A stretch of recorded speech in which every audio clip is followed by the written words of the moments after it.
Bon, mais avant d'en arriver à ces notions, quelques notions donc sur la gencive, qu'il est impératif que vous sachiez définir et diagnostiquer, puisque toutes nos thérapeutiques auront comme objectif de redonner à nos patients une gencive saine.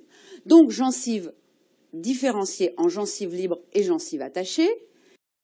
Gencive libre qui se partage en gencive marginale, avec à l'état normal un simple sillon gingivo-dentaire dont la profondeur ne doit pas dépasser 1,5 mm.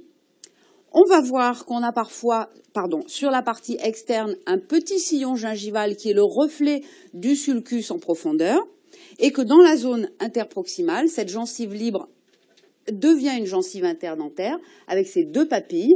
Paul en a glissé un petit mot sur cette reconstruction des papilles difficile en implantologie, et avec une zone qui est un peu différente sur le plan histologique qui se situe sous le point de contact, qui s'appelle le col, et qui a en éthiopathogénie un rôle très important parce que c'est à cet endroit-là que l'élimination de la plaque est la plus difficile pour nos patients, et c'est là que commencent toutes les pathologies inflammatoires. La gencive attachée, donc qui fait suite à la gencive libre, ne se mesure pas simplement à l'œil nu, mais avec une sonde parodontale, parce que c'est la distance qui existe entre le fond du sillon et la ligne muco-gingivale. On va le voir sur des photos cliniques et sur des schémas.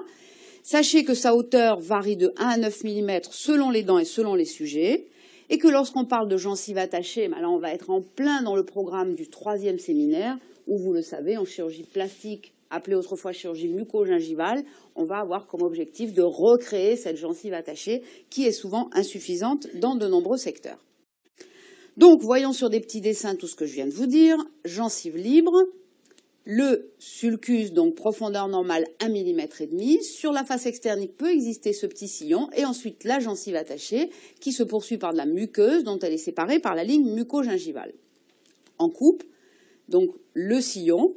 Et donc, ma remarque concernant l'utilisation d'une sonde pour mesurer la hauteur de gencive attachée, ne pas confondre effectivement gencive attachée et gencive kératinisée, parce qu'effectivement, parfois on peut se tromper, avoir l'impression qu'il y a beaucoup de gencives attachées, et puis on prend une sonde, il y a une lésion parodontale, et le fond de la poche se situe à ce niveau-là, donc la hauteur de gencive attachée, en fait, est extrêmement réduite.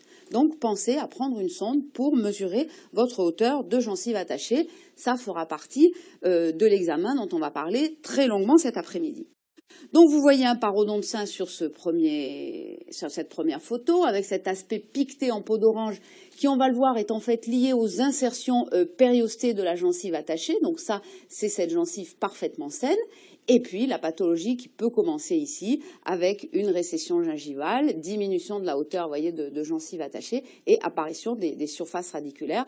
Tout ça fera partie, donc, de ces zones de dénudation radiculaire, récession gingivale, que nous vous apprendrons à traiter essentiellement par des techniques de conjonctif enfoui aujourd'hui pour protéger ces lésions cervicales, éviter de mettre des composites et recréer de la gencive sur ces zones. Donc, créer à la fois une amélioration de l'esthétique, une amélioration des hypersensibilités et surtout recréer au niveau de ces zones-là un bandeau de gencive attachée qui permette aux patients de positionner la brosse et d'assurer un bon nettoyage. Donc, juste une petite parenthèse en thérapeutique pour vous faire comprendre l'utilité de toutes ces notions de base qui n'ont de sens qu'effectivement que si elles débouchent sur des implications thérapeutiques.